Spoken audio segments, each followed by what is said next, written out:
Hey, this is Marc Goldberg from Marc Vlogs Watches, and I will not be looking at you directly too much. Oh, you're over there. There. Because the phone is securely mounted and I'm driving. Okay. What is the topic of today? I'm going to tell you about the time I dropped a watch. It's like the worst thing you can do, isn't it? But before we proceed, let's get the quick fist watch check out of the way. And here she is.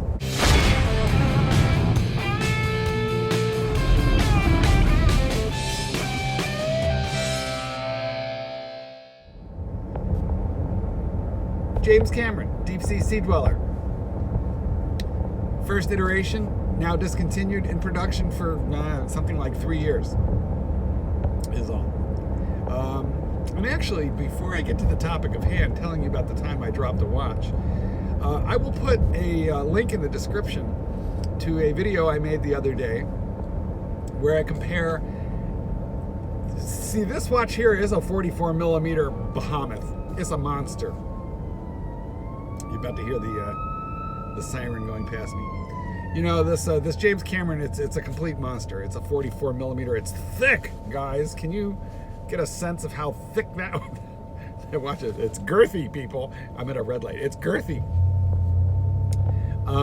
Anyway, I made this video the other day. I'll link it in the description, comparing the 40 millimeter standard typical Rolex steel sports watch with a 42.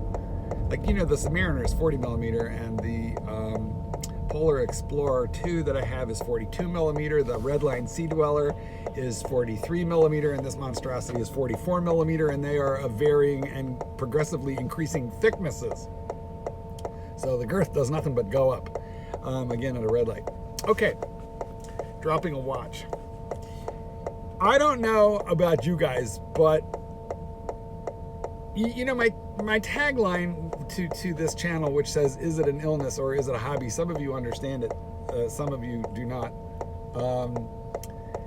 I actually, my Instagram, by the way, I'm gonna put it right here. I do receive and respond to direct messages on Instagram.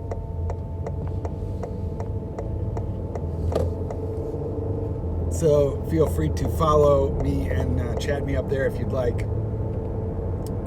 Anyway, a psychiatrist contacted me on Instagram, and he asked me for an explanation of what did I mean. Is it an illness or is it a hobby? And I had to, you know, I wanted to tell him at first that it was the imponderable nature of the universe, that we would never know. Is it an illness or is it a hobby? It's like, what is the meaning of life?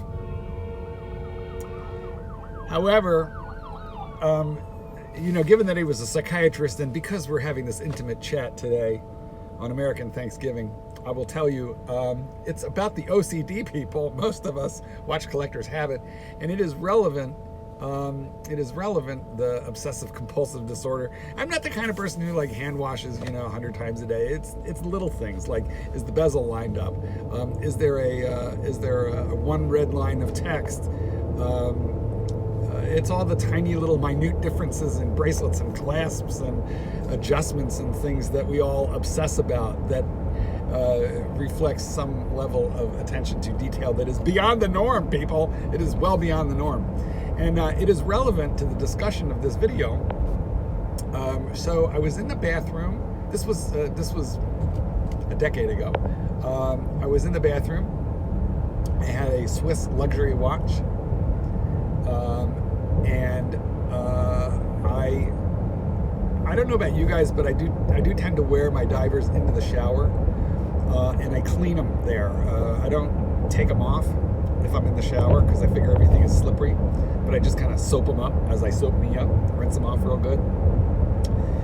But what that means is that I have the watch with me in the bathroom. And obviously, American bathrooms typically have hard ceramic tile flooring.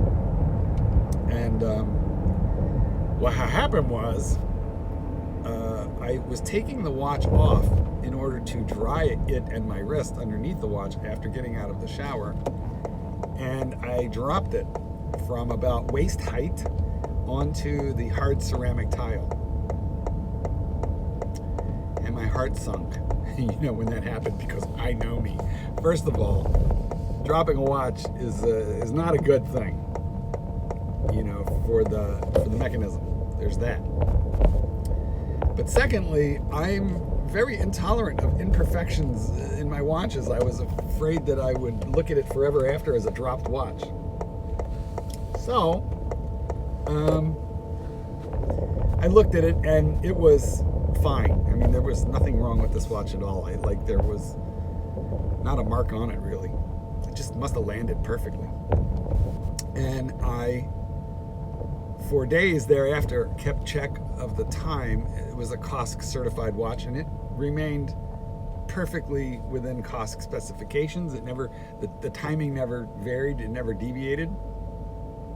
I had my watchmaker look at the watch even, because it disturbed me that I had dropped this thing. And he assured me that it was just fine and that I should quit thinking about this. But I'm going to tell you what, guys. I don't know. I'll tell you one thing. In the comments, I'd like to know what you think of this and how you would respond and how this would affect you.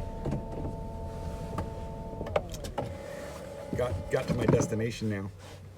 How would this affect you? But I have to tell you, it was a dropped watch. And every time I looked at that watch, I thought, I fucking dropped you. And I never could look at it the same way again. So I sold the watch. This is about 10 years ago or so. I sold the watch. I couldn't look at the watch. There was really nothing wrong with it, but it had been dropped. It's sort of like you've married your wife, you've had a couple of good years under your belt with her, but you're going through her paperwork, or you're going through, something, and you discover that she had been a prostitute before you met her. Are you going to look at her the same way? Now, if you're a normal guy, I think you should. You've had children together. She's faithful. Everything is fine. We all have a past in one degree or another. I'm dealing with this little light shadow. Funny. We all have that. I mean, maybe that's a bad example because it's kind of extreme, but it spoiled that watch for me. It just utterly ruined it. And so I had to get rid of it. Now, ironically, I made a video about dropping my G-Shock, which is made to be dropped. And so I did a drop test on it. In fact, I'll throw some video of that in here.